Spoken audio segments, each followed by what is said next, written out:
Congressman Bob Barr, Libertarian nominee for president. Let's begin with the values of the Libertarian Party. What are they? The values of the Libertarian Party are the values of America. It is a mainstream philosophy and a mainstream party in every sense of the word. The Libertarian Party stands for the very simple but profound proposition that government which governs least governs best, and our mission is to minimize government power and maximize individual liberty, whether it's in education or business or personal lives or taxation. That's really the mission of the Libertarian Party. And as I've noted, and this sort of follows on what Ronald Reagan said many, many years ago, that I paraphrase him, that the soul of conservatism is libertarianism. The way I put it very appropriately, I think, is that in the breast of every American beats the heart of a libertarian. Every American, by our birthright, is libertarian about something. They want government out of their lives in at least some area. And that's not the case nowadays with government. So our mission is to begin rolling back that tide of the nanny state so that we can free up America's potential. You served as a House member for many years in the Republican Party. Did you always embody the libertarian values? I'd like to think that I always did embody the libertarian values. Now, of course, as a representative, it was my job, so long as I put myself forward as a representative and as a candidate from my former district in Georgia, it was my job to represent the views of my constituents. Those views did not always jibe 100% with the Libertarian Party platform, but that was my job at the time.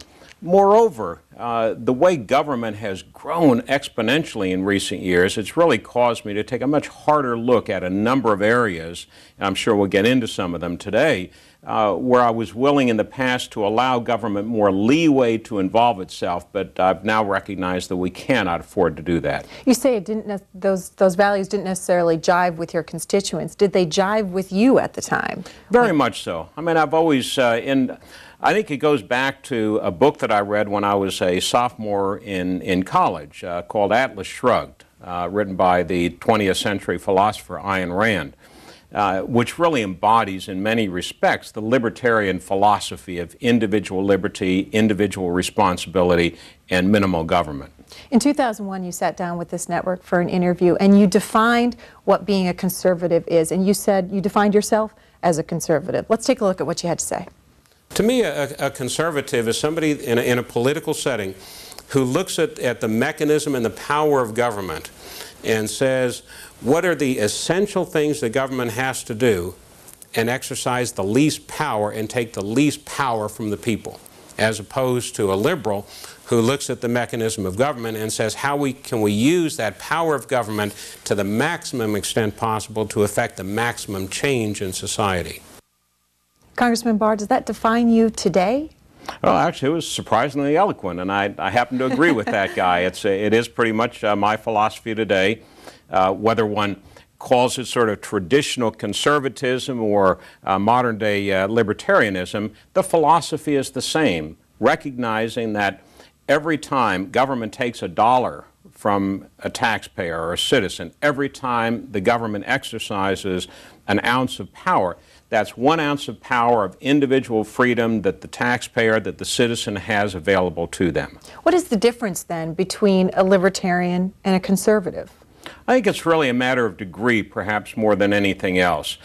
Conservatives, the philosophy of I think most conservatives is generally the same as the libertarians. They want to, shrink the size of government, but it's a matter of degree. For example, take the issue of marriage.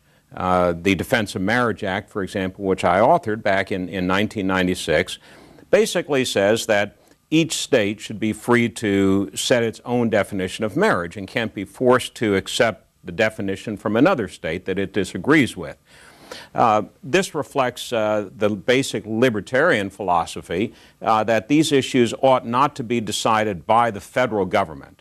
Now, some libertarians go even further than I would. I have no problem with a state government recognizing an institution of marriage and granting certain legal preferences to a married couple. But how the state defines that union, same-sex marriage, heterosexual marriage only, for example, is up to the state. Some libertarians would go so far as to say there ought not to be any institution of or government definition of marriage in the first place. So even within the Libertarian Party, there are degrees of libertarianism, and it's the same, I think, when you look at conservatives versus libertarians. It's a matter of degree. Well, then, the American Conservative Union gave you a 100% rating during your last term of Congress, a 98% rating for your lifetime of serving in the House. They called you basically the ideal conservative when it comes to social and cultural issues, including abortion. How do you square that with being a libertarian? It's very easy to do. Although, for example, here again, you take the issue of the pro-life, pro-choice issue, the issue of abortion. Even within the Libertarian Party, there are many libertarians, such as myself, who are pro-life.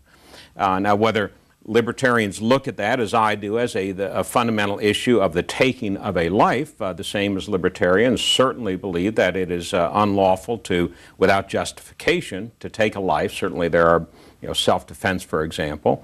But many libertarians believe that that should not extend to the unborn fetus. I and many other libertarians see no conflict at all. Here again, it's a matter of degree.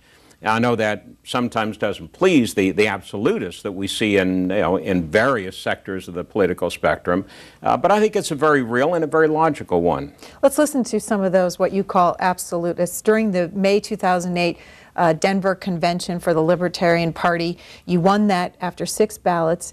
One of the presidential candidates for that had something to say about you and whether or not you represent the total values of the Libertarian Party. Let's take a look.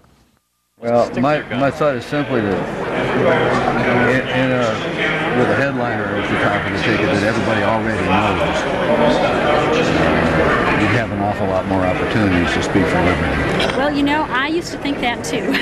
Yeah? I no longer think that because when we talked in Orlando, I think you thought Yes, well, I'll tell you what, I know. I've watched a little different, I've seen some different things. First of all, if we get a lot of publicity with a presidential candidate who doesn't share our total message, then I think we're going to confuse the voters. We're going to confuse them on our libertarian brand.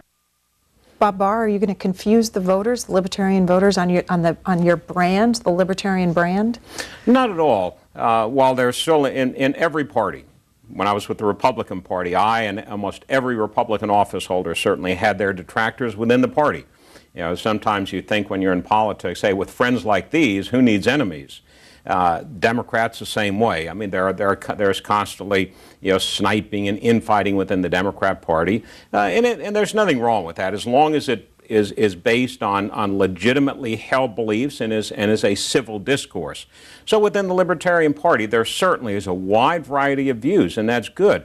But in terms of the message now as the nominee for the Libertarian Party that I and Wayne Root, my running mate, bring to the people of this country, the voters of this country, not just libertarians with a capital L, but all liberty-loving Americans who intend to vote, there's no confusion at all. The Libertarian Party is a party, to be sure.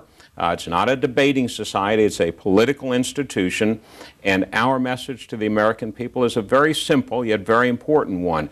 Government is way too big, it is taking your freedom, and unless you work with us and vote for the Libertarian Party ticket and Bob Barr as president, you will have squandered a tremendous, I think, historic opportunity this year to really make a difference and really break the stranglehold that the status quo two-party system has on presidential politics.